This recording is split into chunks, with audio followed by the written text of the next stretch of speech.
guys, welcome to today's video. Make sure you visit podcastformarketers.com for more information. Over there, I have a really kick-ass course on how you can make at least a few grand a month on simple reoccurring revenue, right? And that's called Freedom Funnels. And make sure that you like this video and subscribe to my channel, man. I'm put out videos every day, so you don't want to miss what I put up, because I put out some pretty kick-ass content. And man, I always want you guys to comment below, man. I absolutely love all the comments you guys bring. Let me know what you're thinking. If you have any questions, I'm always in the comment section. I really love the community. Let's get into the video. All right, guys, so today we're going to talk about creating your own niche, right?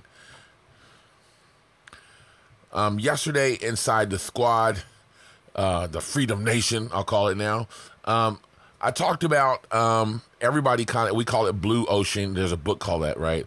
So it's blue ocean marketing, okay? And what that means is that there are big niches, right, that we all know: health, wealth, and love, okay?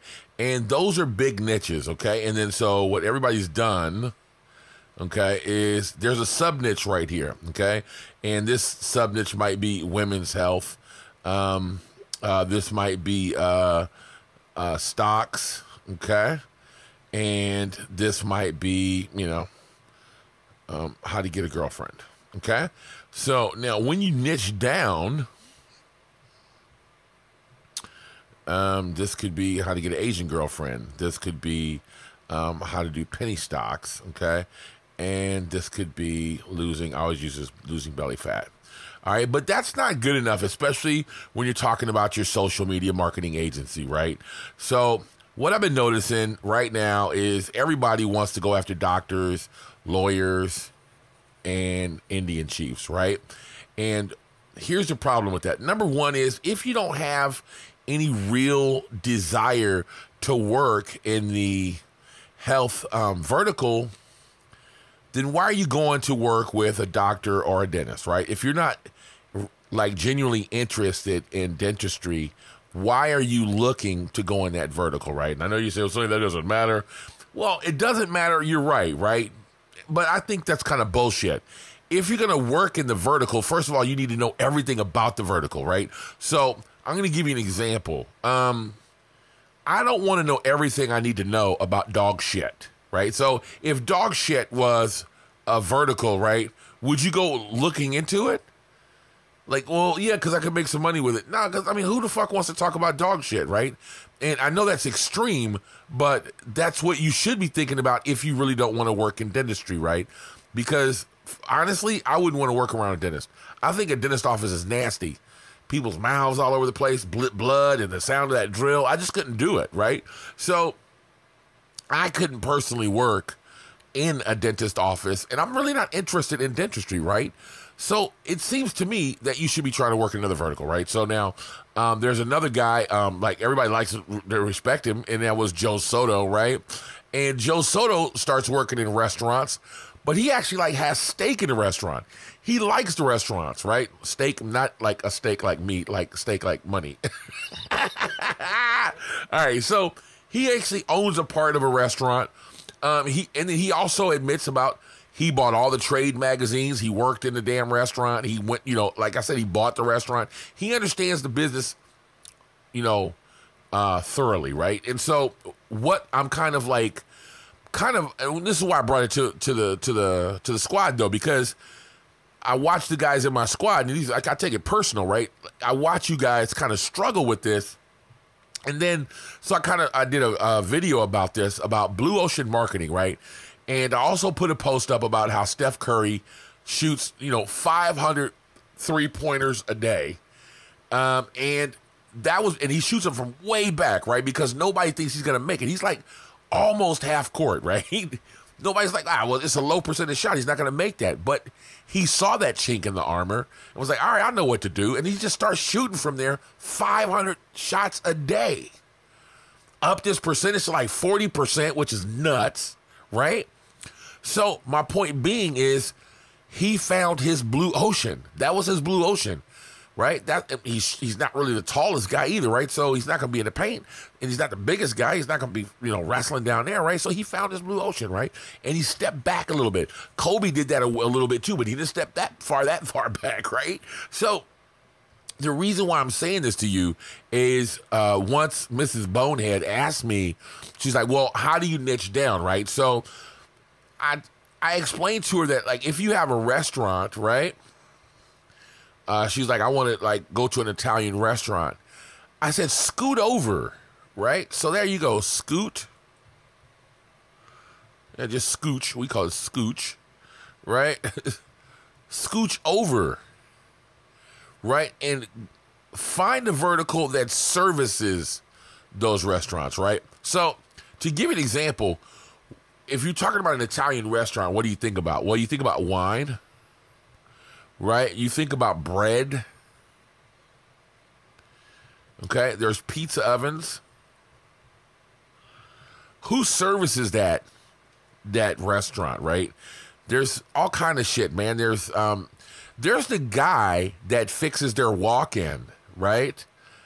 So service technicians, right? Service tech. All right, so you kind of look at the vertical and you just scooch over and go. It's the same vertical, but these people are like not their vertical competitors, right? These people are their horizontal competitors, their linear competitors. In other words, it's the same vertical, but they're not in direct competition with each other. Okay, they're not vertical. Excuse me, it's linear. So, in other words, the wine guy is not in direct competition with the restaurant guy, but they're in the same business, right? But you scoot over and start looking at other service industries that aren't being attacked by everybody else right now, right? And the same thing goes for a chiropractor, right? And somebody came in the group, and if you're not in my group, then you need to join the group so you can see what they said, because I'm not going to tell you what he said. But actually, what he mentioned was scooching over, and the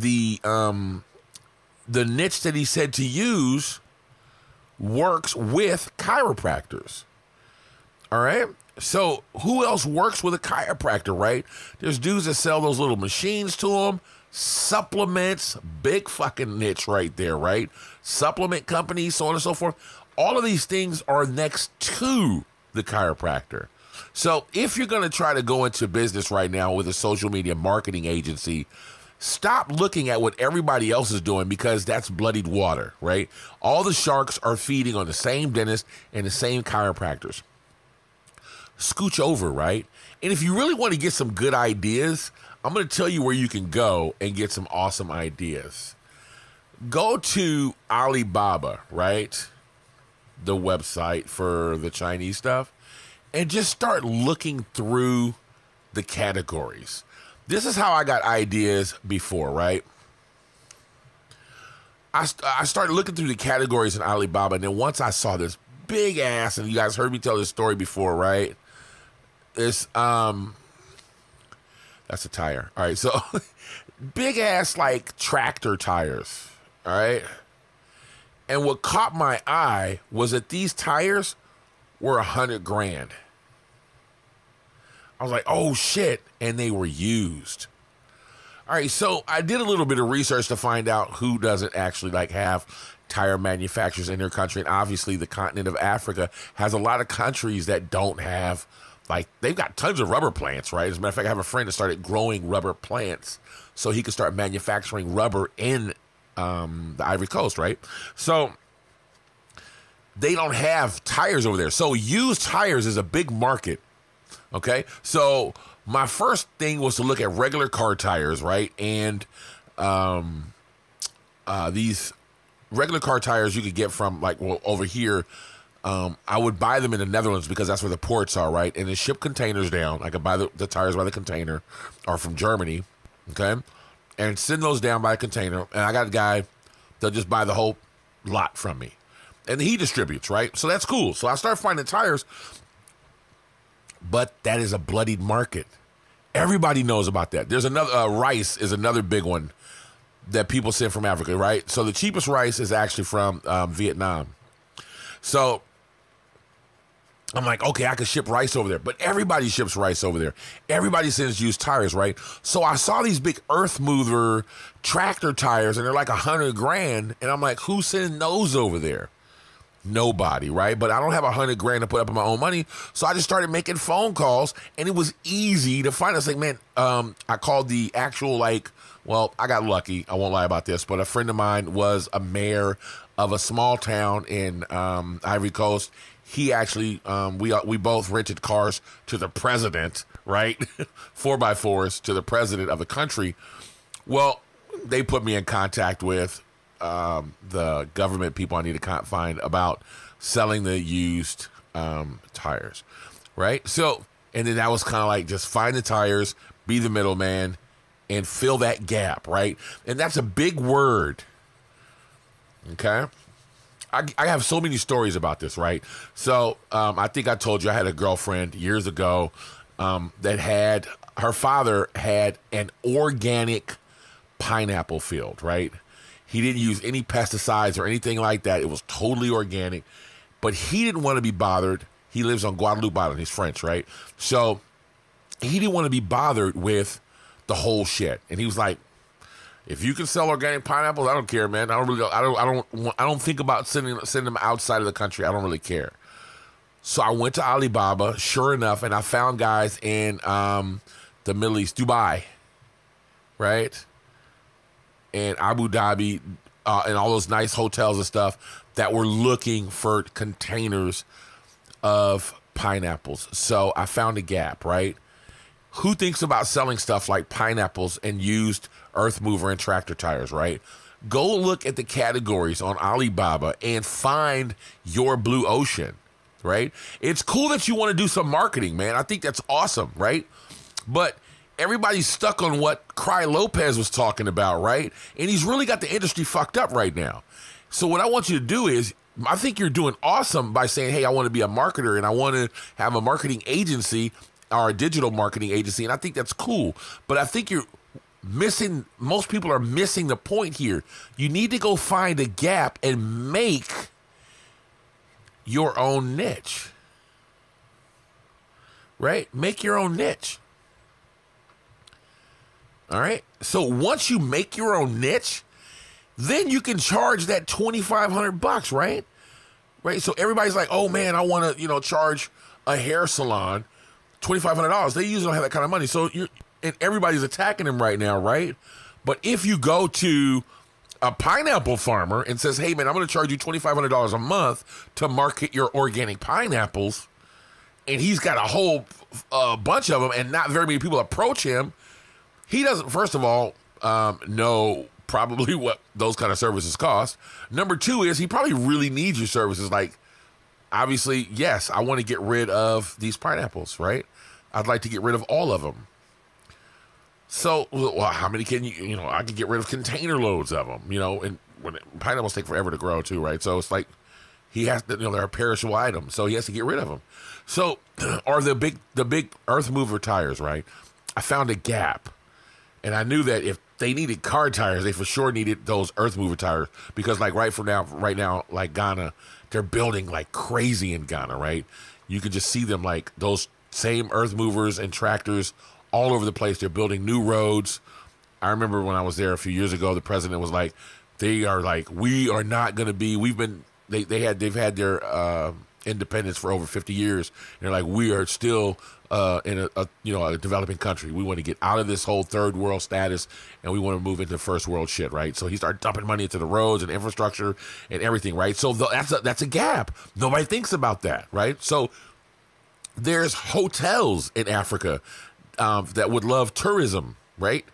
So why won't we look at that instead of looking at everybody else in the United States of America? If you don't think that there's a British person that owns a hotel or a resort in a coastal African coastal country that needs marketing, then you're kind of missing the boat, right? So find your gap and make your own niche. Coffee break.